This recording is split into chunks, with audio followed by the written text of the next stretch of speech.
para com o próximo, o amor para com o nosso irmão, o nosso semelhante. Temos que exercer isso, temos que fazer isso, porque isso é agradável a Deus. E isso, como todo ser humano, isso é proveitoso, isso é bom, faz bem, tanto para a nossa vida espiritual como para a nossa física,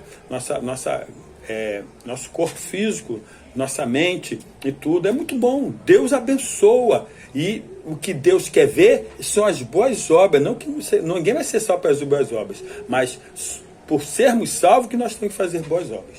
Okay? Então isso é uma das provas que nós somos transformados e somos realmente filhos de Deus. Então vamos aqui agora o sétimo teste. 1 de João, capítulo 2, do 15 ao 17. 1 de João, voltemos lá, 1 de João, capítulo 2, do 15 ao 17, que diz: Não ameis o mundo, nem as coisas que no mundo há. Se alguém ama o mundo, o amor do Pai não está nele. Porque tudo que há no mundo, a concupiscência da carne, a concupiscência dos olhos, a soberba da vida, não procede do Pai. Nem procede do mundo, não procede do Pai, mas procede do mundo. Ora, o mundo passa, bem como sua concupiscência. Aquele, porém, que faz a vontade de Deus permanece eternamente. Então nós não vivemos para os nossos próprios desejos desenfreados, para as nossas próprias concupiscências carnais, para os desejos da nossa carne, para satisfazer a nossa carne. Não. O nosso desejo é para Deus. A nossa vida é para Deus. Estamos aqui para fazer aquilo que agrada a Deus e que Deus quer que façamos. E não fazer aquilo que nós mesmos, nosso próprio bel prazer quer, que a nossa carne quer fazer, que se agrada, ou aquilo que o mundo quer que a gente faça. Não. Nós temos um senhorio, temos um Senhor, na qual nós devemos a Ele toda a honra, toda a glória, todo o louvor, toda a adoração, toda a obediência. É a Ele que nós sirvamos. Entendeu? É a Ele que nós servimos, é a Ele que nós nos prostramos e obedecemos. E o oitavo teste. 1 João 3,3. 1 João 3,3 diz: Amados, agora somos filhos de Deus, e ainda não se manifestou o que haveremos de ser. Sabemos que quando Ele vier, se manifestará e seremos semelhantes a Ele, porque assim como Ele é, o veremos. Né? Então fala, né, de sermos puros, Ele vai nos purificar, seremos transformados em glória, teremos um corpo semelhante ao de Cristo, como está escrito, a natureza divina, como está escrito.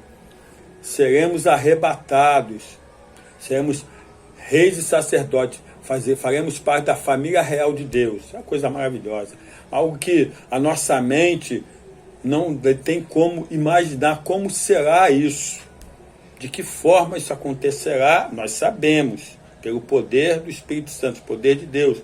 Não abrir e fechar de olhos, temos um corpo glorificado. Mas não sabemos que corpo, como será realmente esse corpo. É um corpo em glória.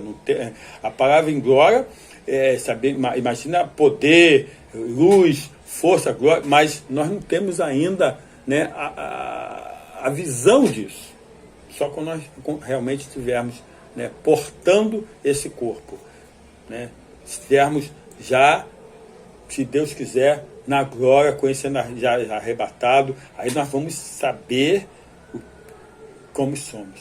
E será maravilhoso. Veremos a Deus, veremos ao Espírito Santo, veremos a Jesus como Ele realmente são.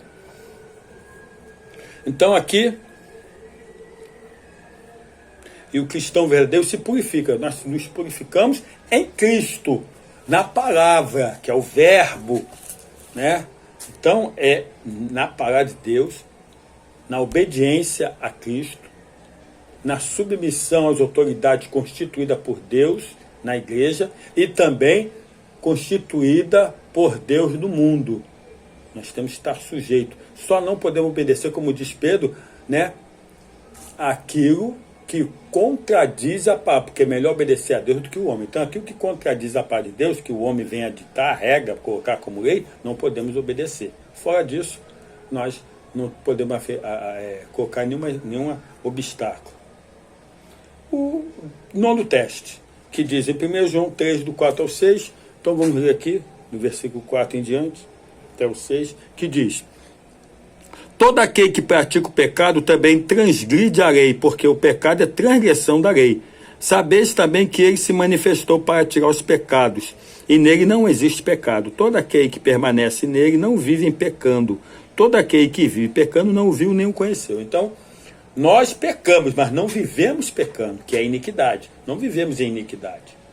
Não vivemos no pecado. Nós pecamos, porque não somos perfeitos, temos a natureza pecaminosa, somos propensos à queda, porém, não gostamos de pecar. Não vivemos pecado. Não podemos, querer pecar, nem ficar escravo do pecado. Não. Fomos libertos da escravidão do pecado. Nós temos um outro Senhor. Agora, o que eu mais alimentar é que vai me comandar. Então, eu preciso me alimentar o meu espírito. Alimentar o espírito e mortificar a carne. Como? Obedecendo a palavra. Vivendo o evangelho. Vivendo as escrituras sagradas. É a nossa regra e prática de vida cristã. É a bússola que nós temos para seguirmos em frente. Para a coroa na qual nos está proposta. Temos que guardar a fé. Agora, como é que eu guardo a fé? Vivendo a palavra de Deus. Eu demonstro que eu tenho fé em Deus nisso, e na obediência à palavra. Agora vamos para o 10º teste, que fica em Hebreus capítulo 12. Alguns versículos de Hebreus capítulo 12, que é o último teste. Certo? É o último teste.